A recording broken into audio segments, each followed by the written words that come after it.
O Jesus, ele é o protótipo, ele é o primeiro de uma nova série de existência na Terra. Não está falando aqui de religião, ele está falando de uma nova qualidade de existência na vida. E como nós recebemos essa nova qualidade de existência na vida, na nossa vida, automaticamente nós somos alimentados de outra fonte de energia. Quem é do mundo é alimentado da sua psique. Ele é guiado pelas suas vontades, desejos, tem seus planos pessoais, seus medos. Agora, quando nós nascemos de novo em Cristo Jesus, que nós nascemos, nós recebemos essa nova natureza. Agora nós somos reconectados ao reino eterno de Deus. Agora nós voltamos a ser conectados com a árvore da vida, que é Cristo. Cristo é a árvore da vida. Por isso que ele fala assim: comei de mim, bebei de mim. A sombra. Tudo adjetivos de uma árvore que dá frutos que guarda. Por quê? Ele está falando de uma maneira que a nossa mente conseguisse entender. É o espiritual tentando se comunicar com o material, com o racional. Então, por isso ele tem que dar exemplos tão banais, porque senão a gente não alcança.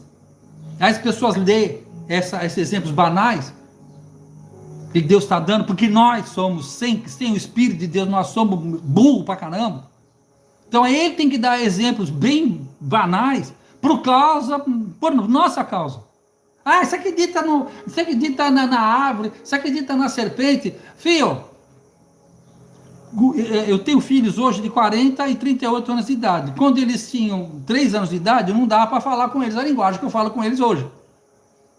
Então, quando tinham 3 anos de idade, 2 anos de idade, eu usava uma linguagem. Do you understand? Capiche?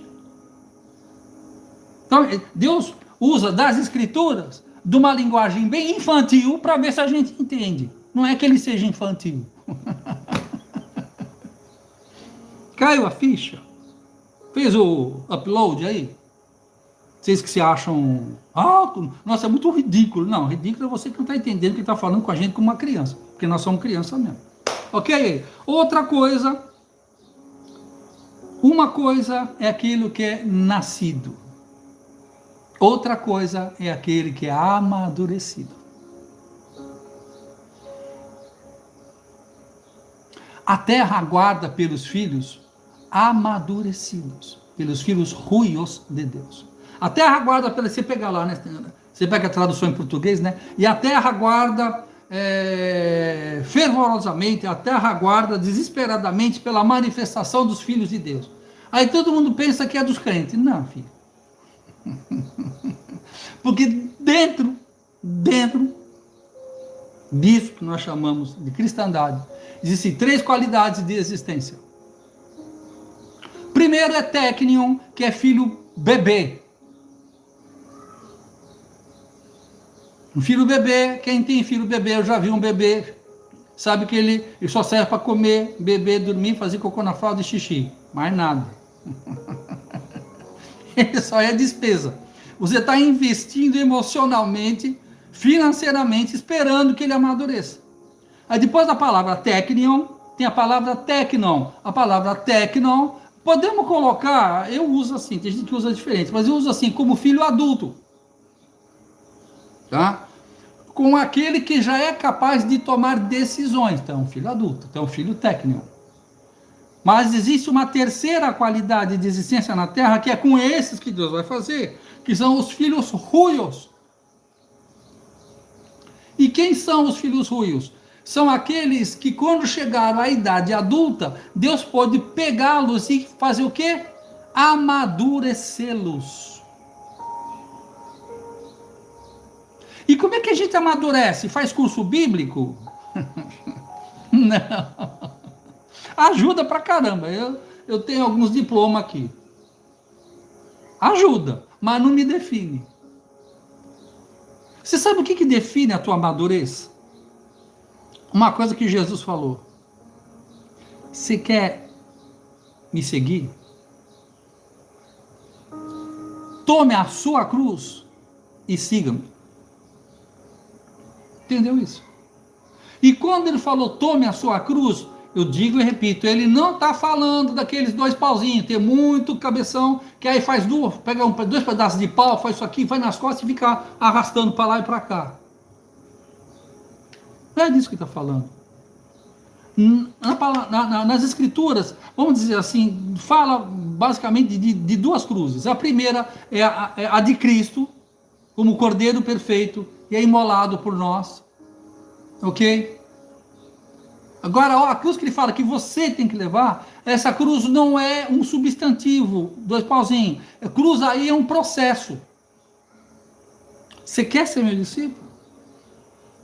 Então, aceite o processo, e quando ele fala tome a sua cruz, ele está falando assim, ó, tome a sua cruz, ele vai te dar. Você quer me seguir? Eu vou te dar um processo que divide-se em 4 partes: crucificação, sepultamento, ressurreição e vida ressurreta. Nós vamos passar espiritualmente, no sentido almático, pelo mesmo caminho que ele passou fisicamente.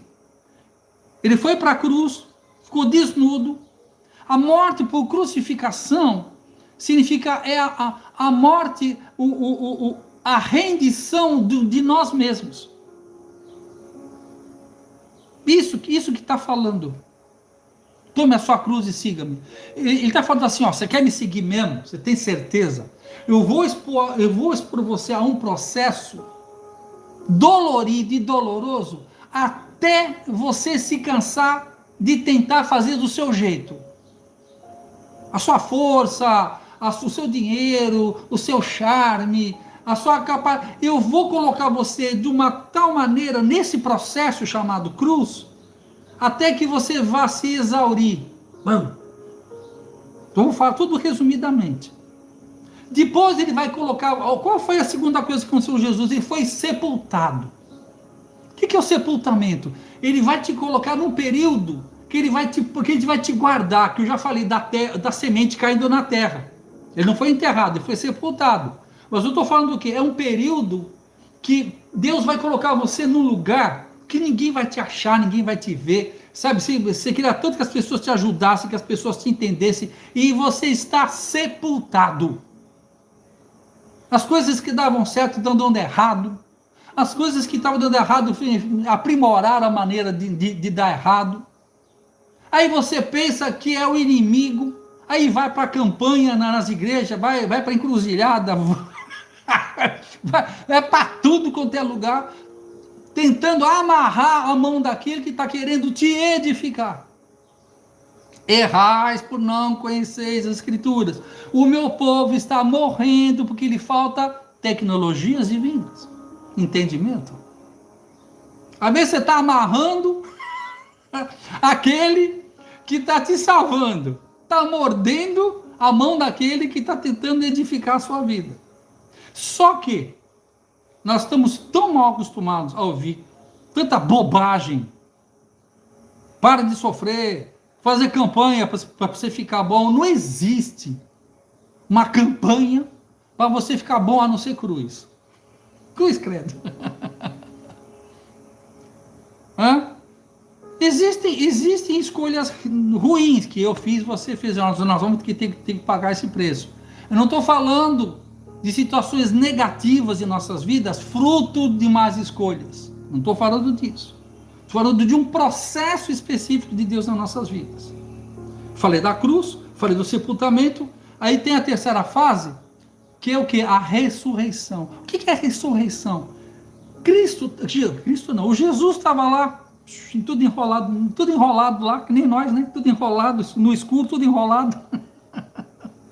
Aí o próprio Espírito Santo de Deus vai começar a desenrolar a sua vida. Nem por força, nem por violência, mas pelo meu Espírito, diz o Senhor dos Exércitos. Porque aquele que vai te ferir é aquele que vai te sarar. Está escrito na palavra de Deus. Eu ferirei, eu mesmo curarei. porque é uma ferida que Deus promove em nós, como Davi fala, né? Foi bom o Senhor ter me ferido, foi bom o Senhor ter me corrigido, para que eu aprendesse a guardar as suas leis. Olha que maravilhoso. E vocês perceberam que existe uma campanha para a gente fugir da dor, para a gente fugir dos tratamentos? Hoje a coisa mais difícil que tem é você falar para uma pessoa, olha, você está errado. As pessoas ficam bravas quando você fala que elas estão erradas. Antigamente a gente ficava com vergonha, né? Putz, caramba, que mancada, né? Hoje não, hoje as pessoas ficam até violentas. Porque elas estão tão mimimi, elas estão tão alma solta, que está cada vez mais difícil corrigir. Acolhei com mansidão a palavra implantada em vós, pois ela é poderosa para salvar as vossas almas. Tenho acompanhado alguns relatórios. Sabia que no Brasil a religião que mais cresce no Brasil é a religião dos desigrejados? E eu entendo, por um lado eu entendo, porque estão fazendo tanta coisa alheia às escrituras, que as pessoas já não estão aguentando mais, elas estão saindo. Mas também, por outro lado, essas gerações Z que eles falam, né, essas pessoas não aguentam, filho, não aguenta ser confrontado. Na Bíblia onde fala ferro com ferro se afia, não, cara, você não pode dar um toquezinho em alguém. Eu faço Uber aqui, eu converso com vários professores, e os professores falam, antigamente, a gente repreendia um aluno que fazia algo errado, ele tinha medo até que fosse falar com os pais, porque quando os pais soubessem do erro deles, ia tomar uma coça em casa. Hoje os pais têm medo de os professores têm medo de repreender os filhos, porque quando eles repreendem os filhos exatamente, corrija um sábio e ganhará um amigo. É isso aí, Miau. Grande radialista, repórter aqui na cidade de Caraguatatuba. O cara que sofre pela verdade, né, Miau? Grande homem de Deus. Hoje, os professores têm medo, porque olha, quando vai um aviso, ó, o teu filho está batendo em todo mundo, o teu filho tá roubando o celular, a família vem reclamar com a diretoria, reclamar com o professor que está falando que ele está fazendo errado. Tadinho do Lorenzo, do Bruninho. Tem professor que eles tomam remédio calmante para dar aula. Você já viu um troço desse, filho? Tá um trem difícil, filho. Voltemos ao texto. Bora lá. Onde é que eu aqui, ó? Na proporção que ele vai colocando os desejos dele no nosso coração. Por quê? O que diz a palavra? Os teus caminhos não são os meus caminhos. Os teus sonhos não são os meus sonhos. É um processo que a gente começa a abrir mão dos nossos sonhos, das nossas vontades, que são o quê? São temporários, são fracos, são egoístas, são egocêntricos. As pessoas vão para a igreja para se dar bem, não é para se doar. O encontro dos santos não é para buscar uma bênção, porque abençoado você já foi antes da fundação do mundo. As nossas reuniões não é para juntar uma meia dúzia de irmãos, fazer uma reza boa para ver se a gente convence Deus a dar aquilo que a gente quer. Não, a nossa reunião é para buscar pelas Escrituras como nos rendermos, deixarmos de ser egoístas para, de alguma maneira, Deus possa fluir ao próximo por nosso intermédio. Por isso que Jesus falou, vou ensinar vocês como que ora. Pai nosso, pão nosso, venha a nós o vosso reino. O pessoal fez a decoreba, que o cabeção gosta da materialidade, que não entende a espiritualidade da materialidade. Ele estava ensinando o seguinte, ele não falou pai eu, ele falou para nós, pai nosso, pão nosso, venha a nós o vosso reino. Buscar em primeiro lugar o reino de Deus e a sua justiça. Mas ainda se fazem cultos, se fazem campanhas para beneficiar crente egocêntrico. Aí o trem não dá certo, porque Deus não está no negócio de dar o que eu quero, Ele está no negócio de estabelecer o reino dele.